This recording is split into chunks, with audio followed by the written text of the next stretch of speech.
भारत और दुनिया भर में कई हॉन्टेड प्लेसेस मौजूद हैं जो अपने डरावने और रहस्यमय इतिहास की वजह से भूतिया माने जाते हैं। आम इंसान तो यहाँ जाने से डरते हैं, लेकिन आज के दौर के पैरानॉर्मल इन्वेस्टिगेटर्स इन जगहों पर जाते हैं, वीडियोस बनाते हैं और अपने अनुभव शेयर करते हैं। इन वीडियोस को आज दुनिया भर में बहुत ही शौक से देखा जाता है। इनमें कितनी सच्चाई होती है ये तो पता नहीं, पर इनसे इन हॉन्टेड प्लेसेस को और भी पॉपुलैरिटी मिलती है। ऐसी ही है हमारी आज की कहानी, जिसमें एक घर से जुड़ी अजीब घटना को लोगों की कहानियों ने और भी रहस्यमय बना दिया।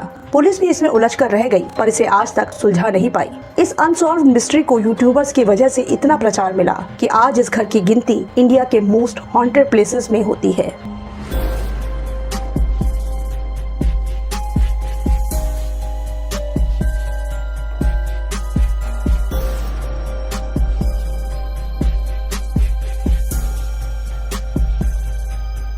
आज की हमारी कहानी है हैदराबाद से। निजामों के इस शहर का एक पॉश इलाका है कुंदन बाग। ये बेगमपेट में सेंट फ्रांसिस डिग्री कॉलेज के पास स्थित है, जिसे हैदराबाद में एक खूबसूरत जगह माना जाता है। काफी भीड़ भाड़ वाला ये एक महंगा इलाका है। यहाँ ज्यादातर अमीर लोग रहते हैं। सितंबर 2002 इसी कुंदन बाग की एक 2 मंजिला कोठी में एक चोर चोरी के इरादे से पहुंचा। वो छुपता छुपाता एक खिड़की से इस कोठी में दाखिल हुआ। काफी देर तक वो इधर उधर कीमती सामान ढूंढता रहा, पर उसे कुछ खास नहीं मिला। कई कमरों में तलाशी लेने के बाद वो एक बेडरूम में पहुंचा। वहां उसने देखा कि 3 लोग बेड पर सो रहे हैं। कमरे में रोशनी काफी कम थी। कमरे की तलाशी लेते हुए उसे ये एहसास हुआ कि उस कमरे में कुछ अजीब सी स्मेल है। वो इतनी देर से कमरे में था, लेकिन बिस्तर पर सो रहे लोगों में भी कोई हरकत महसूस नहीं हो रही थी, जैसा कि अक्सर नींद में लोग करते हैं। उनके कपड़ों से पता चल रहा था कि वो एक औरत और 2 लड़कियां हैं। उसे लगा कुछ गड़बड़ है। जैसे ही वो उनके नजदीक गया और उसने अपनी टॉर्च की रोशनी उनके चेहरों पर डाली, वो इतनी बुरी तरह से डर गया कि चीख भी नहीं पाया और आवाज उसके गले में ही घुटकर रह गई। बेड पर ये तीनों लोग जिंदा नहीं थे। उन्हें देखकर लग रहा था कि उन्हें मरे हुए काफी टाइम हो चुका है। अब उसकी हालत खराब थी। कहाँ वो पॉश कॉलोनी के इस घर में कीमती सामान मिलने के सपने देख रहा था, पर अब ये मंजर देखकर जैसे उसकी आंखें फटी जा रही थी। बदहवास हालत में वो उल्टे पांव वापस भागा। बाहर निकलकर उसने खुद को संभाला। अभी अभी जो कुछ उसने घर में देखा था उस पर उसे यकीन नहीं आ रहा था। चोरी करने से पहले उसने कई दिनों तक इस घर की रेकी भी की थी। बड़ी कोठी है, यहाँ कोई चहल पहल नहीं थी। उसे लगा कि अच्छा माल मिल जाएगा, पर इस घर में उसे अंदर कोई भी कीमती सामान नहीं मिला था। थोड़ा नॉर्मल होने के बाद उसने सोचना शुरू किया, हो सकता है कि उसे कोठी में जाते या बाहर आते किसी ने देखा, और कल को ये मामला खुला तो कहीं वो इस सब झमेले में ना फंस जाए। बहुत सोचने के बाद उसने पुलिस स्टेशन जाने का फैसला किया। इस चोर का नाम मोहम्मद साजिद था। वो भागता हुआ नजदीकी पुलिस स्टेशन पहुंचा। उसने पुलिस को बताया कि मैं कुंदन बाग के एक घर में चोरी करने गया था, लेकिन चोरी नहीं कर पाया क्योंकि उस घर में 3 लाशें हैं। पुलिस वाले उसकी बातें सुनकर चौंक पड़े। उन्हें लगा कि ये चोर झूठ बोल रहा है। शायद इसी ने पकड़े जाने पर उन लोगों का मर्डर किया होगा। पुलिस ने फौरन उस चोर को हिरासत में ले लिया। अब एक पुलिस टीम उस चोर को लेकर कुंदन बाग के उसी घर में पहुंची। वो चोर उन्हें उसी कमरे में लेकर गया जहां बेड पर वो 3 लाशें थी। पुलिस ने देखा कि वाकई बिस्तर पर 3 लाशें हैं जो काफी सड़ी हालत में थी। कमरे का ध्यान से मुआयना किया गया तो पुलिस ने पाया कि अलमारी में कपड़े इधर उधर बिखरे हैं। चेकबुक और कुछ डॉक्यूमेंट्स भी जमीन पर बिखरे हैं। इसके अलावा कुछ खास कमरे में नहीं था। घर में एक सेंट्रो कार थी जो घर के बाहर ही खड़ी थी। पुलिस ने फौरन लाशों को कब्जे में लेकर पोस्टमार्टम के लिए भिजवा दिया। चोर को पुलिस अरेस्ट करके थाने ले गई। सुबह होते होते ये खबर पूरे इलाके में फैल गई कि कुंदन बाग के घर से 3 लाशें बरामद हुई हैं और एक चोर भी पकड़ा गया है। ट्रिपल मर्डर से इलाके में सनसनी थी। पुलिस का पूरा शक इसी चोर पर था कि इसी ने या तो पकड़े जाने पर या चोरी का विरोध होने पर 3 लोगों की हत्या की है। लेकिन चोर बार बार यही कहता रहा कि मैं बेकसूर हूँ, मैंने कुछ नहीं किया। लेकिन पुलिस ने उसे नहीं छोड़ा।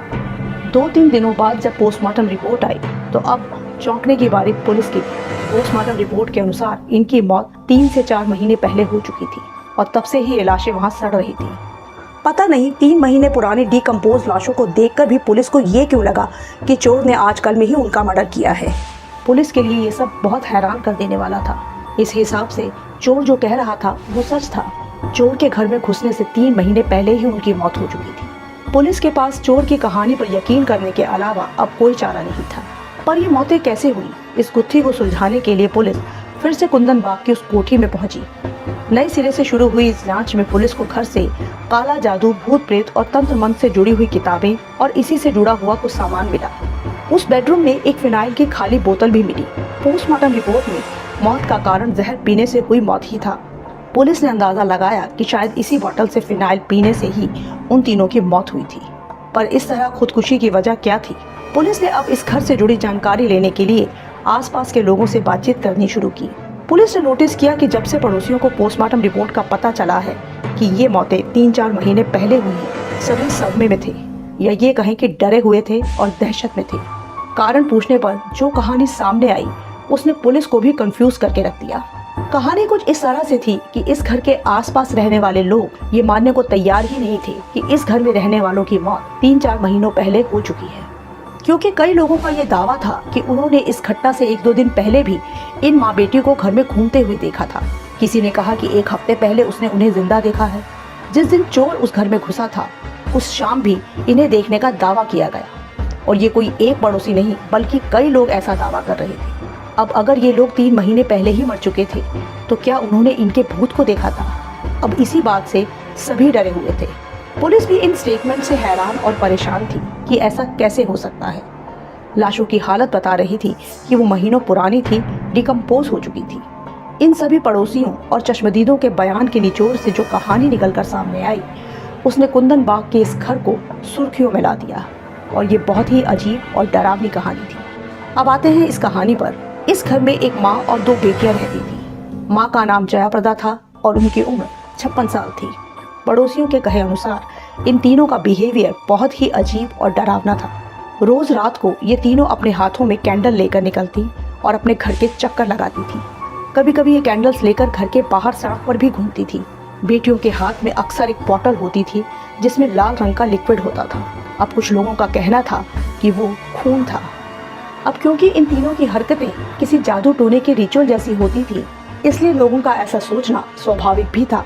कभी कभी ये माँ बेटियां कैंडल लेकर घर की खिड़कियों पर खड़ी रहती थी और सड़क से गुजरने वालों को घूरती रहती। तब भी बेटियों के हाथ में वो बॉटल होती। कभी कभी वो औरत कुल्हाड़ी लेकर घर में घूमना शुरू कर देती थी। रात को घर से अजीब अजीब आवाजें आती थी। कभी कभी लगता था जैसे कोई डरावना गाना गा रहा है। इसी वजह से उस कोठी के आसपास रहने वाले या उस सड़क से गुजरने वाले लोग खौफजदा रहते थे। इन माँ बेटी की हरकतों से अजीब दहशत आती थी। इनका किसी से भी मिलना जुलना नहीं था। उस औरत के बारे में पता चला कि जयाप्रदा नाम की ये महिला आंध्र प्रदेश की ही रहने वाली थी। ये एक बहुत ही संपन्न परिवार से थी, पर बचपन से ही इसकी दिमागी हालत सही नहीं थी। बड़े होने पर माँ बाप ने एक लड़का ढूंढकर उसकी शादी कर दी। बहुत पैसा खर्च किया गया, खूब दहेज भी दिया गया। कुंदन बाग की ये कोठी जयाप्रदा के पिता ने ही दहेज में दी थी। लेकिन इस सब में जयाप्रदा की दिमागी हालत ठीक ना होने की बात लड़के वालों से छुपाई गई। शादी के बाद दोनों पति पत्नी इसी कोठी में रहने लगे, लेकिन समय बीतने के साथ साथ ही पति के सामने सच्चाई आने लगी। उसे पता चला कि कैसे पत्नी की दिमागी हालत की बात उससे छुपाई गई है। अब इसी बात पर घर में झगड़े होने लगे, लेकिन तब तक इन दोनों की 2 बेटियां हो चुकी थी। झगड़े बढ़ने पर कुछ समय बाद ही पति जयाप्रदा और दोनों बेटियों को छोड़कर इस घर से चला गया। फिर उसे किसी ने नहीं देखा। जयाप्रदा अपनी बेटियों के साथ उसी घर में रहती रही। माँ के साथ रहते रहते बेटियों पर भी उसकी खराब दिमागी हालत का असर होने लगा। माँ के कहने पर वो भी अजीब हरकतें करने लगी। कुछ लोगों का तो ये भी कहना था कि जयाप्रदा का पति कहीं नहीं गया, बल्कि उसने ही अपने पति को मार दिया है और उसी का खून बेटियां बोतल में लेकर घूमती है। अब तो जितने मुंह उतनी ही कहानियां बनने लगी। इस घर के आगे पीछे 2 सड़कें थी, एक जहां लोग रहते थे और गाड़ियां खड़ी रहती थी, पर दूसरी बहुत ही डल स्ट्रीट लाइट वाली एक सुनसान सड़क थी जो एक कूड़ेदान तक जाती थी। इलाके के सभी लोग वहीं कूड़ा फेंकने जाते थे। इस घर से कूड़ेदान वॉकिंग डिस्टेंस पर ही था, सिर्फ 1 मिनट का रास्ता था। फिर भी यह माँ बेटी कूड़ा फेंकने के लिए अपनी सेंट्रो कार में निकलती थी। अब ये सब काफी अजीब था। इनके घर से पुलिस को एक लेटर भी मिला था जो प्रेसिडेंट ऑफ इंडिया और प्राइम मिनिस्टर ऑफ इंडिया के नाम लिखा गया था, जिसमें लिखा था कि हमारी जान को खतरा है, हमें सुरक्षा प्रदान की जाए। पड़ोसियों का ये भी कहना था कि उस घर में कोई जॉब नहीं करता था, कोई कमाने वाला नहीं था, तो उन माँ बेटी का गुजारा कैसे होता था। घर में केबल सिस्टम नहीं था, ना ही अखबार आता था। काफी समय से घर की बिजली भी बंद थी, तो रात को घर में लाइट कैसे जलती थी। ये सब बातें सुनकर पुलिस भी हैरान थी। पड़ोसियों की बातों से पुलिस ने ये तो माना कि इस घर में रहने वाले तीनों लोगों की मानसिक हालत बिल्कुल भी ठीक नहीं थी, लेकिन उन दावों का क्या जिसमें चश्मदीदों ने उन्हें मरने की डेट्स के बाद भी इस घर में घूमते या खड़े देखा था। ऐसा दावा करने वाले लोगों की गिनती कम नहीं थी। सभी का कहना था कि कैसे अलग अलग समय पर इन 3 महीनों के दौरान भी सबने इन माँ बेटियों को घूमते देखा था या खिड़की पर खड़े देखा था। तो क्या वो इनका भूत या आत्मा थी? पर पुलिस के पास इन सवालों का कोई जवाब नहीं था। भूत प्रेत की कहानियों पर पुलिस यकीन नहीं करती है, उन्हें सबूत चाहिए। पुलिस ने प्रॉपर्टी एंगल से भी इस मामले की छानबीन की कि कहीं इस कोठी को हड़पने के लिए इसे हॉन्टेड घोषित करने की कोई साजिश तो नहीं है, पर ऐसा कुछ भी नहीं मिला। पुलिस को पता चला कि कुछ साल पहले भी कॉलेज के कुछ स्टूडेंट्स की तरफ से इस घर में रहने वालों के खिलाफ कंप्लेंट लिखवाई गई थी कि उनकी अजीब हरकतों की वजह से सड़क से गुजरना मुश्किल होता है और उन्हें डर भी लगता है। हॉस्टल में रहने वाले और सड़क से गुजरने वाले स्टूडेंट्स में भी इस घर को लेकर दहशत थी, पर तब पुलिस ने इस कंप्लेंट पर ध्यान नहीं दिया। पुलिस पोस्टमार्टम रिपोर्ट और लोगों की कहानियों के बीच के कंट्रास्ट में फंसी हुई थी। अजीब उलझन थी। 3 महीनों तक इस केस की जांच चली। पोस्टमार्टम रिपोर्ट पर स्पेशल डॉक्टर और एक्सपर्ट्स की बार-बार राय ली गई। कई लोगों के बयान हुए, अलग अलग ओपिनियन लिए गए, लेकिन आखिर में पुलिस ने अपनी क्लोजर रिपोर्ट में यही कहा कि इस घर में रहने वाले लोगों की मानसिक हालत ठीक नहीं थी। उसी हालत में फिनाइल पीकर उन्होंने खुदकुशी की। पोस्टमार्टम रिपोर्ट में भी जहर से मौत होना साबित हुआ था। कोई कत्ल या कोई और साजिश नहीं थी। इसी रिपोर्ट के साथ 3 महीने बाद ये केस बंद कर दिया गया। केस बंद होने के बाद भी इससे जुड़ी कहानियां बंद नहीं हुई। मीडिया में खबर फैलने से ये घर एक टूरिस्ट प्लेस बन गया। लोग दूर दूर से इस घर को देखने आते थे। इस घर को भूतिया कहा जाने लगा। लोग इसके सामने फोटो खिंचवाते। रात को भी लोग अक्सर इस घर को देखने आते थे। समय के साथ धीरे धीरे ये सब शांत हो गया, पर अचानक 2016 में, यानी इस घटना के 14 साल बाद, इस घर की कहानी फिर से चर्चा में आने लगी। ये वो दौर था जब फेसबुक और यूट्यूब हर तरफ छाया हुआ था। लोगों में वीडियो बनाने का जुनून चढ़ना शुरू हुआ था। तब यूट्यूब पर हॉन्टेड प्लेसेस ऑफ इंडिया की लिस्ट में किसी ने कुंदन बाग की हॉन्टेड कोठी की कहानी अपलोड की, जो सोशल मीडिया पर ट्रेंड करने लगी। अब इस इलाके के आसपास ही नहीं, बल्कि दूर से भी कई नौजवान जो अभी तक इस कहानी से अनजान थे, सब इस घर को देखने के लिए आने लगे। स्टूडेंट्स में इसका इतना क्रेज था कि वो चोरी छुपे इस कोठी में घुसने की कोशिश करते। कोई यहाँ फोटो खिंचवाना चाहता था और कोई वीडियो बनाना चाहता था। स्पेशली वीकेंड पर तो बहुत लोग इकट्ठा हो जाते थे। सालों से सुनसान पड़ी इस कोठी के आसपास अब फिर से हरकतें होने लगी। परेशान होकर पड़ोसियों ने पुलिस में कंप्लेन कर दी। पुलिस को यहाँ बैरिकेड्स लगाने पड़े, लेकिन उसका कोई फायदा नहीं हुआ। कुछ लोगों ने तो ये भी दावा किया कि इस घर के सामने से गुजरते ही उनकी बाइक या उसकी हेडलाइट अचानक बंद हो जाती है, जिससे कई बार एक्सीडेंट होते होते बचा है।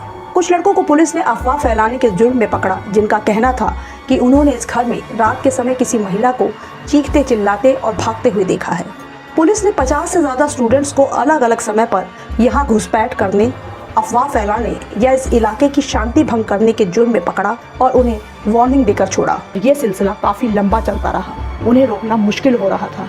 तब पुलिस को मीडिया में बयान देना पड़ा कि कुंदन बाग की ये कोठी हॉन्टेड नहीं है, ये किसी की प्राइवेट प्रॉपर्टी है, इससे दूर रहें और यहाँ विजिट ना करें। पोस्टर्स भी लगवाए गए, पर लोग फिर भी नहीं माने।